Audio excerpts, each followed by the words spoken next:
كلمني رئيس النادي الهلال السعودي، مع كابتن محمود احنا عايزين محمد. قلت له والله طبعا يعني رحبنا بقى، قلت له لازم اخد راي المدير الفني ولازم ناخد راي اللاعب، وبعدين هرجع اكلم حضرتك في خلال اليومين ثلاثه الجايين يعني. والعرض رقم كبير مش رقم صغير. كان كبير. طبعا. كان بكام يا كابتن؟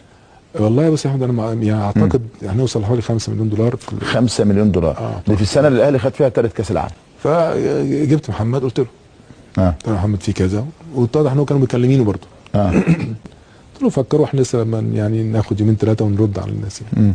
فنزلنا قعدنا في المطار، فاكيد جمهور كتير جدا يستقبل النادي. فابتدت الناس تنادي على محمد، كانت سمع كتب بقى الكلام ده في الجرايد. فابتدت الناس تنادي عليه.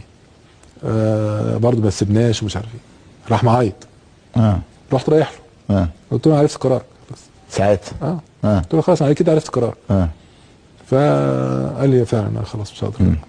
يعني انت في فتره من الفترات وجه لك الهلال السعودي عرض قوي عندما كنت تلعب في الاهلي. الاوضاع مختلفه، كل واحد بيبقى له تفكيره.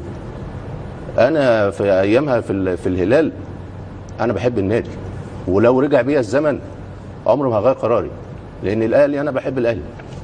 انما صلاح وضع غير وليفل غير وحاجه غير، وكل واحد له ظروفه وله مواقفه بس.